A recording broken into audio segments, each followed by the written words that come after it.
Bonjour à tous, bienvenue dans l'autre direct. Je suis avec Pascal Lemairer, l'inventeur des Journées de l'économie qui fêtent cette année leur 9e année déjà, bientôt les 10. Les Journées de l'économie, c'est l'événement référence en matière d'économie en France. Vous avez un peu envie qu'on dise que Lyon est à l'économie, ce qu'Avignon est au théâtre ou Angoulême à la BD? Oui, bah en tout cas, aussi ce que Blois est à l'histoire ou Saint-Dié à la géographie. Je pense que c'est très bien qu'on ait ces échanges ouverts dans les cités sur ces grands sujets qui touchent les sciences sociales. Et le succès, je pense, au bout de 9 ans est au rendez-vous parce qu'il y a une véritable curiosité sur ces sujets économiques. Et on leur propose, je pense, à ce public ce qu'on peut faire de mieux en économie avec toutes les diversités de sensibilités que vous pouvez trouver à la fois chez les économistes, chez les experts, chefs d'entreprise, les partenaires sociaux, les journalistes économiques, les politiques, bien évidemment, qui tous échangent sur des sujets, à mon avis, auxquels on ne peut pas rester indifférent. Ça peut être le chômage, la croissance, mais aussi les groupes djihadistes, Schengen, les sanctions On va vraiment, économiques. l'idée c'est de balayer tous les sujets. Et en fait, sur tous les sujets de société, on va retrouver un économiste derrière. Oui, et sur parfois des sujets sur lesquels on n'attend pas les économistes, ce qui aussi peut être intéressant. Mais si vous regardez, en effet, sur une soixantaine de thèmes qu'on aborde, il y a une grande diversité. Certains sont proches de la vie quotidienne. Je sais pas, le bien-être au travail, par exemple. Et puis, à l'autre bout, vous allez avoir inégalité et populisme. Est-ce qu'il y a un lien entre la montée des inégalités dans un certain nombre de pays et la montée des populismes? Par exemple, les États-Unis, évidemment, sont un pays sur lequel on peut s'interroger quand on traite ce sujet. Au-delà de toutes ces conférences, il y a l'idée de faire un vrai festival autour de l'économie. Vous essayez de croiser les disciplines, de vulgariser l'économie par tous les moyens. Oui, et avec les experts sur le sujet. Enfin, je veux dire, on a Jean Tirole, le prix Nobel d'économie, mais on a Michel Aglietta, André Orléans. On va avoir, je sais pas, si on regarde Agnès Benassi-Kéré, qui est la présidente déléguée du Conseil d'analyse économique.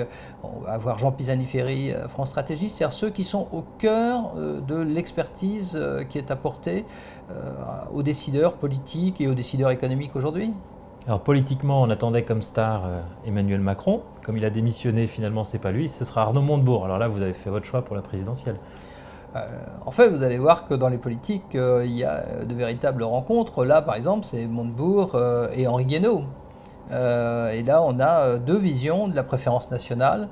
Je pense qu'on peut avancer d'ailleurs là-dessus parce qu'il y a des débats qui pourraient être plus constructifs par rapport à l'élection présidentielle. Il me semble, pour reprendre la thématique d'ailleurs des journées de l'économie de cette année, que la grande mise à jour n'est pas faite au niveau des politiques qui ont tendance un peu à concevoir les programmes à l'ancienne et à ne pas intégrer par exemple toute la dynamique sur les territoires et avoir une vision peut-être plus horizontale des programmes économiques qui pourraient être mis en place. La question de la mise à jour, c'est ce que vous dites dans le Capital ce mois-ci, c'est aussi celle des réformes. On parle beaucoup de réformes en économie, on a l'impression qu'elles sont impossibles. Vous, il y a un peu l'idée d'apporter une autre manière de réfléchir et peut-être une autre manière de réformer en faisant que les gens se sentent acteurs des changements. Oui, je pense que pour que les réformes réussissent, il faut créer de la confiance. Et que très souvent, dans les réformes, il y a l'idée qu'on va supprimer les règles et que quand on supprime les règles, il va y avoir des perdants et ces perdants ne seront pas compensés. Et en économie, on pense que si vous modifiez les règles du jeu, il faut compenser les perdants. Vous ne pouvez pas dire aux chauffeurs de taxi, acceptez Uber, il n'y a pas de problème, pas de chance pour vous, la valeur de vos licences vient de s'effondrer. Si la valeur des licences s'effondre, il faut compenser les chauffeurs de taxi. Et donc souvent, les raisonnements économiques ont un réel intérêt parce qu'ils peuvent permettre à chacun de se dire oui, dans ces conditions-là, ces réformes sont intéressantes, si les réformes permettent à chacun de mieux trouver sa place dans la société. Mais est-ce que la libéralisation est la seule voie en économie? Non, justement. Je pense que si on regardait là, vraiment les sujets qu'on traite, je pense que le vieux débat, l'État ou le marché, est quand même largement dépassé.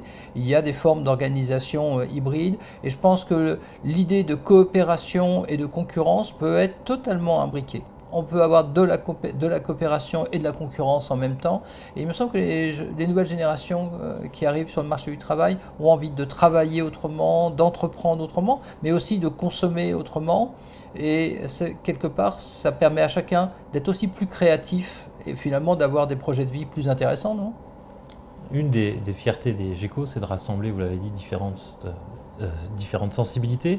Vous aurez Jean Tirole, le prix Nobel, qui est un peu aussi le pape des orthodoxes, on va dire, face aussi à pas mal d'hétérodoxes. Et on voit que chez les économistes, en ce moment, le dialogue est assez tendu, hein. On s'envoie des livres, on se traite de négationnistes, on veut créer des chapelles différentes.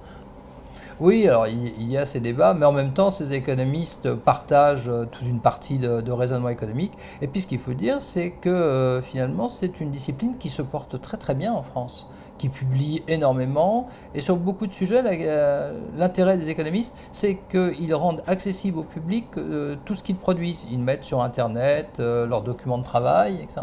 Donc on verra que là, les économistes ouvrent des débats qui sont des débats qui concernent tout le monde et chacun pourra se faire une idée sur les analyses qu'ils ont de la croissance, des inégalités ou du chômage. Et ça se passe aux Journées de l'économie de Lyon, l'événement référence en matière d'économie. Pascal Lemairer, merci. Et je vous dis à bientôt pour une nouvelle émission de l'Autre Direct.